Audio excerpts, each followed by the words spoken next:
Alright, so a lot of people talk about prepping and SHTF and this and that and what to do and stuff. So what if you had a pair of shoes you needed to fix?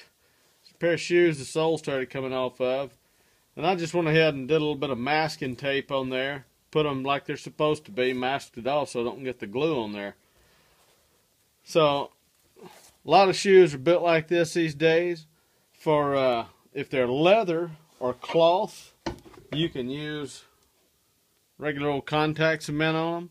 If it's something like polyurethane or some of the other rubbers, you'll get a different type of cement. You'll put it on there and you'll let it dry completely.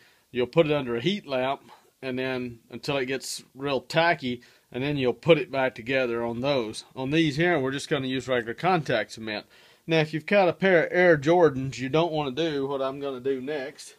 Of course, I don't even know if they make them anymore, but I know they make a lot of tennis shoes that have like air pockets and stuff back in the heel. You wouldn't want to do this. I watched the first time we ever saw a pair in a shoe shop. My uncle didn't realize it, and I watched him pop the bubble. But to hold the sole back out of your way, you'll pull your heel pad out, and then you take and just do that.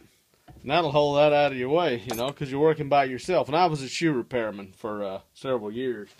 So anyway, cheap way to do it is use these little brushes like that. You know, if you were the prepper type or whatever, heck, go use a stick. But anyway, I'm going to use these just because I got a whole bunch of these. So anyway, take this off the last here. That's a shoe last. Pick these things up brand new, or you can pick them up at garage sales. You'd be amazed. They should be dirt cheap too. So I want to get a little glue up in there, and I want to stick it back in there pretty good. And then you just take this contact cement and you're going to paint. And notice I masked it to where because this is cloth and stuff, and I didn't want to mess the top of the shoe up, but I'm gonna go all the way around this thing, and you're going to do both sides. You don't want to just drown it, but you do want to have plenty of it on there, and the cloth will soak up a fair amount. But this is the way to do leather. Even your expensive leather boots, which is my favorite ones to work on, is things like Nokonas and stuff like that. And then dress shoes, a lot of men's dress shoes, $400 or $500 dress shoes.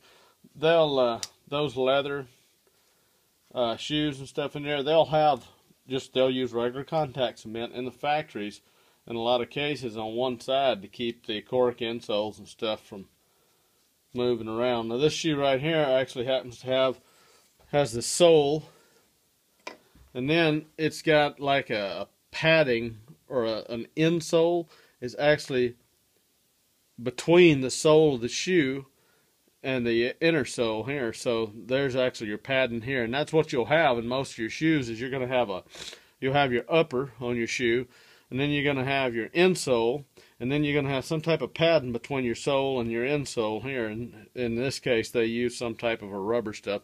Higher quality shoes, a lot of times will be cork. It's real form fitting. It's real nice stuff.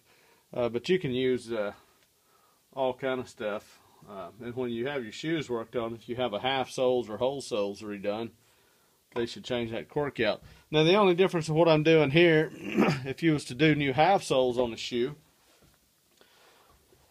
you know, they just cut that off, and basically you grind it down, and you'd put your new piece of leather over there, and you'd pull your insoles out and put your couple tacks, you'd glue it and put a little cork or something in there, and then you'd stitch it all the way around. But I don't really have time to show you that, and I don't have a pair of shoe or the materials to do it. But I got this shoe cobbler set in an auction. I'll show you what they kind of look like. This is going to have to, I'm going to let that dry for about 10 minutes or so until it's tacky but pretty much dry.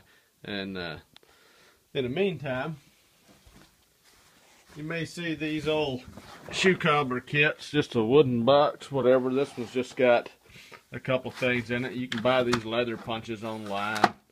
Oregon Leather Company in Portland, Oregon's got them, and then other places all over the country. I don't know that I really like this type of a sewing haul, but I couldn't find the ones I like. These actually have a bobbin inside of them, and you just do loop stitches with those. They're alright once you get to using them. I'm used to using the ones that have a hook on them, kind of like a crochet needle and stuff. So it's all kind of different size shoe last, you know, baby shoes. And then you can actually, these are ancient pieces here. I mean, 10 cents for heel taps. But you can get heels, and if you know, like these are really old. Got this thing in an auction 20 years ago. That's where the nails would go, and these heels actually have a metal washer inset into the heel itself, so that when you drive a nail down, it doesn't pull through the heel. And I might have to do some more shoe repair videos, because you got to use special nails that are cut special, that are made to bend back up. You'll never drive a nail in a shoe and have it pointing towards somebody's foot. Here's some snaps. You know, you got your anvil for your snap set.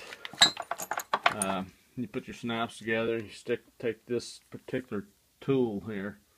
I don't know if that'll focus or not, but you just get your snap set, and you can go to fabric stores and buy that stuff. And I just get some nickel snaps for you know, 100 of them. They're nickel coated copper or brass or something like that.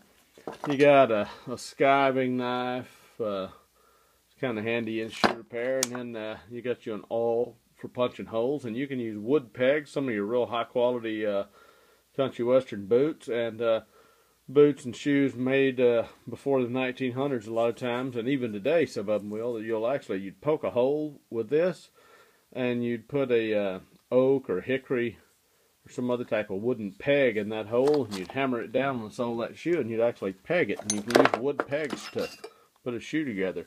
This is your classic shoe repair knife. I love these. This is a newer one, and you know, you don't have to have these things razor sharp, because believe it or not, a razor doesn't cut leather as good as one that's really sharp and then it's slightly roughened, because you want to do more of a sawing action through leather, and that particular edge lasts a lot longer. And then if you're going to be sewing stuff by hand, you want to get this flax thread that's already waxed.